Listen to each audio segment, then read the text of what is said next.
The Lithuanian-Soviet War. A Lithuanian Bolshevik War was fought between newly independent Lithuania and the Russian Soviet Federated Socialist Republic in the aftermath of World War I. It was part of the larger Soviet westward offensive of 1918–1919.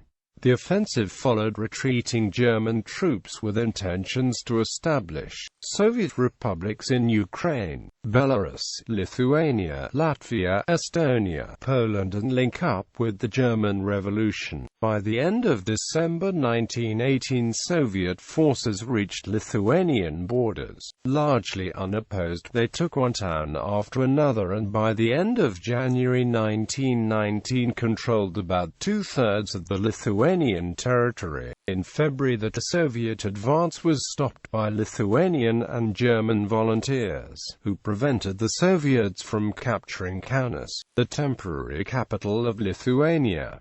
From April 1919, the Lithuanian War went parallel with the Polish-Soviet War. Poland had territorial claims over Lithuania, especially the Vilnius region, and these tensions spilled over into the Polish-Lithuanian War. Historian Norman Davies summarized the situation. The German army was supporting the Lithuanian nationalists. The Soviets were supporting the Lithuanian communists, and the Polish army was fighting them all. Quote, in mid-May, the Lithuanian army, now commanded by General Silvestras Žukauskas, began an offensive against the Soviets in northeastern Lithuania. By mid-June, the Lithuanians reached the Latvian border and cornered the Soviets among lakes and hills near Zarasai, where the Soviets held out until the end of August 1919.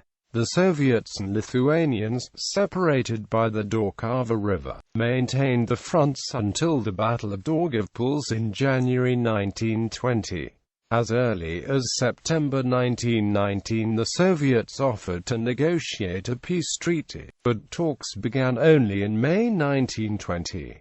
The Soviet-Lithuanian peace treaty was signed on July 12, 1920. Soviet Russia fully recognized independent Lithuania. Background: Lithuania became part of the Russian Empire after the final partition of the Polish-Lithuanian Commonwealth in 1795. During World War I, Lithuania was occupied by Germany and made part of Ost. On February 16, 1918, the Council of Lithuania declared independence from both Germany and Russia. 3 weeks later, the Bolsheviks, encumbered with the Russian Civil War, sued for peace with the Central Powers and signed the Treaty of Brest-Litovsk. They renounced Russian claims to Finland, Estonia, Latvia, Ukraine, Lithuania, and Poland. However, the Lithuanians were only allowed minimal autonomy and could not establish de facto independence. That changed when Germany lost the war and signed the Compiègne Armistice on November 11, 1918. Lithuania soon began organizing basic institutions, and established the first government led by Augustinas Voldemaras. On November 13, 1918, the Soviet-Russian government renounced the Treaty of Brest-Litovsk, which had assured Lithuania's independence. The Bolshevik Western Army followed retreating German troops, maintaining a distance of about 10 to 15 kilometers between the two armies. Demoralized Germans often left valuable armaments and other equipment to the Soviets. The Soviets attempted to spread the global proletarian revolution and sought to establish Soviet republics in the region. They saw Baltic states as a barrier or a bridge into Western Europe, where they could join the German and the Hungarian revolutions. By the end of December 1918, Bolshevik forces reached eastern Lithuania. Opposing sides Lithuanian government. Augustinas Voldemaras, the first Prime Minister of Lithuania, did not believe that forming the military was a priority and advocated Lithuanian neutrality. He trusted that German mercenaries would protect Lithuania until the upcoming Paris Peace Conference could establish peace. Residents organized local self-defense units to defend themselves from retreating Germans. The first laws regarding the army were not issued until November 23. Some Lithuanians, who had served in the Russian army during the World War, returned to Lithuania and started organizing battalions in Kaunas, Rodno, Alytus. They lacked guns, ammunition, and officers. At the end of December, with the Bolsheviks already in the country, Lithuania was left leaderless. Augustinas Voldemaras, Antanas Smetona, chairman of the Council of Lithuania, and Martinas Yca's Minister of Finance, departed for Germany to ask for financial assistance. General Kiprijanas Kundratavicius, Vice Minister of Defense, suggested a retreat to Rodno and refused to command the Lithuanian defense. The first cabinet of ministers resigned on December 26, 1918. Mykolas Slezavicius stepped in and organized a new government. On December 29, he issued the first mass appeal in 4 languages calling for volunteers for the Lithuanian army. Slezavicius' government adopted new policy on land reform, which could be summarized in a slogan, "Land for those who cultivate it." Quote, "It meant the land would be taken from large landowners and redistributed first to the volunteers for free and then to small peasants for a fee." Mobilization of officers was announced only on January 25. About 400 people responded. Saxon volunteers. In Berlin, Smetona and Yca signed a loan agreement with Germany for 100 million marks.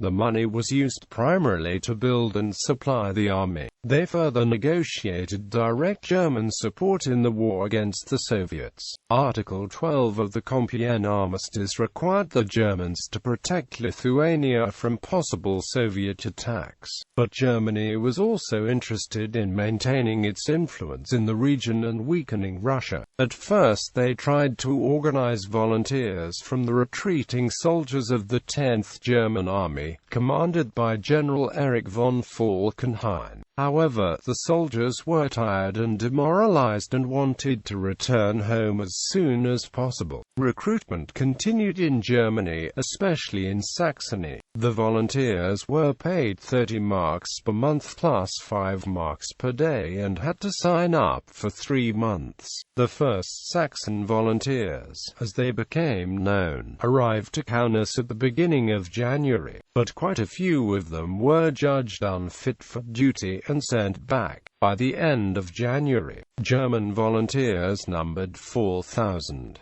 They were not very reliable as the German Revolution increased popularity of the Spartacist League and Soviet causes. There were several attempts at a coup against the Lithuanian government.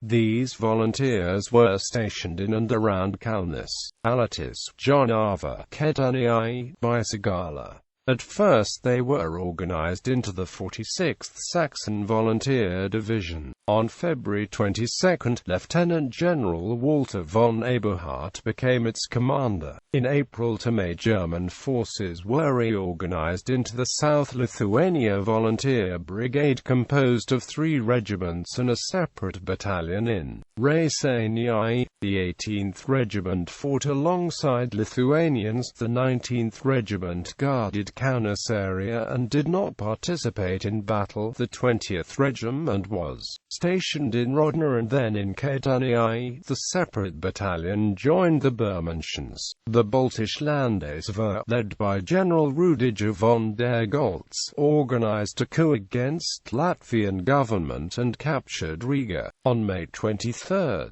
the Paris Peace Conference, reacting to these events, asked Germany to withdraw its troops from both Latvia and Lithuania as soon as local forces could defend themselves.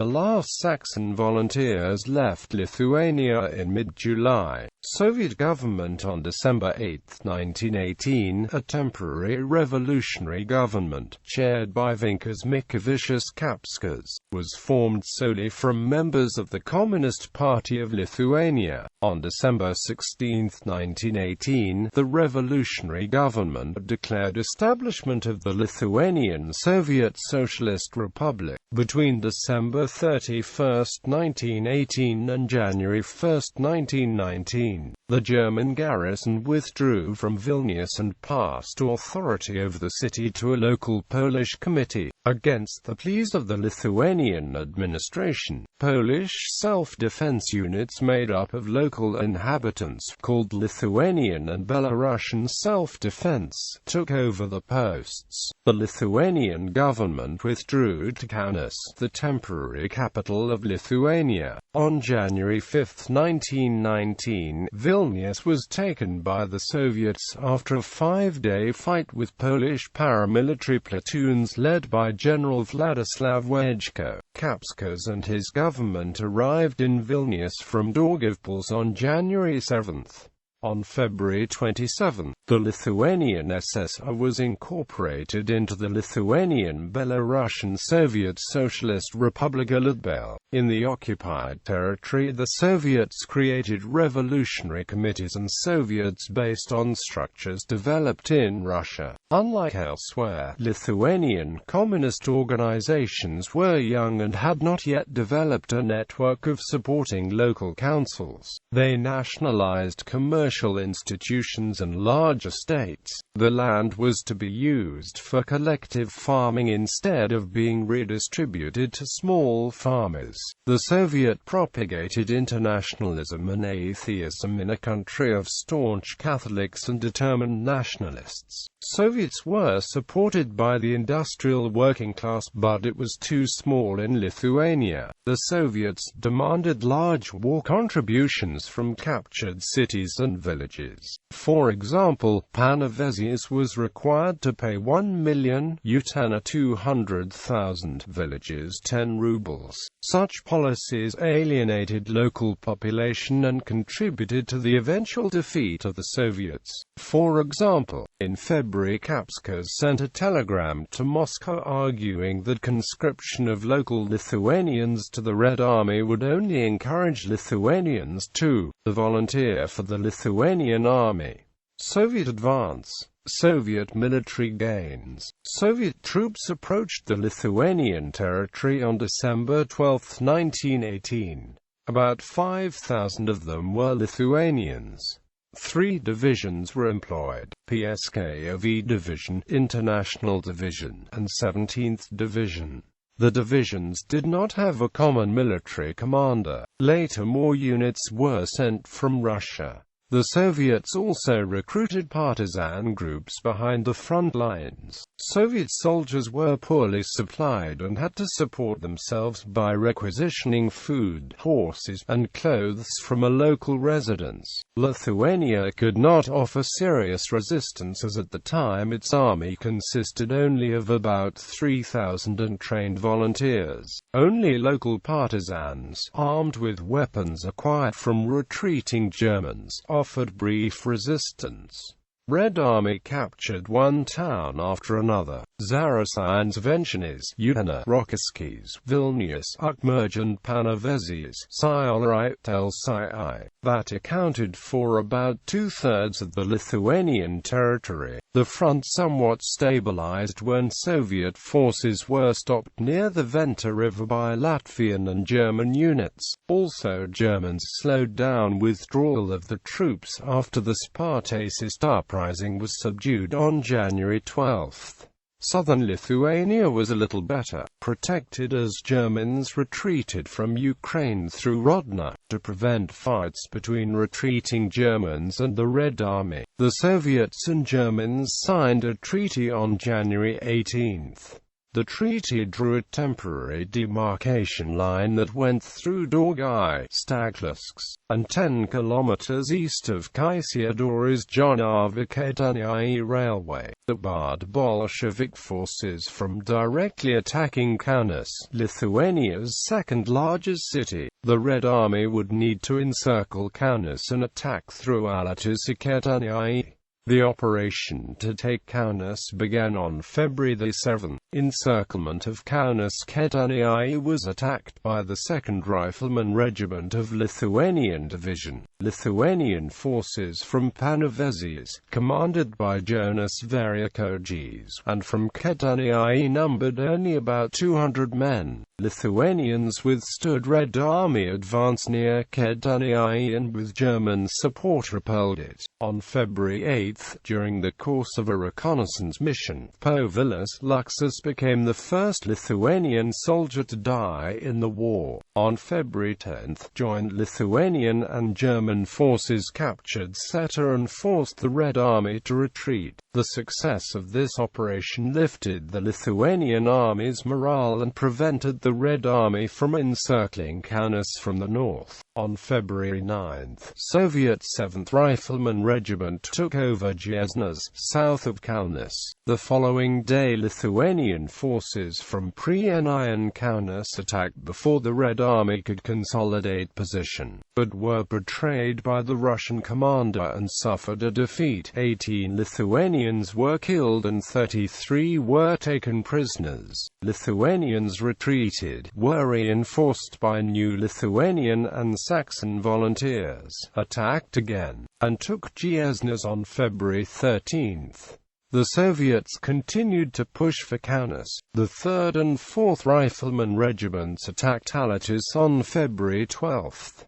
Germans did not engage in battle and retreated. Not yet fully formed Lithuanian 1st Infantry Regiment could not withstand pressure from the Red Army and had to retreat towards Marijampolė and Prienai. Antanas Duos of Pavasius, the first Lithuanian officer to die in the wars, was killed during this battle. On the night of February 14-15, German forces and one company of the Lithuanians returned to Alytus and retook the city. Kaunas was defended and the front stabilized for a while. Soviets were ordered to abandon the offensive and maintain defensive position. This break allowed Lithuanians to better organize and train the volunteers.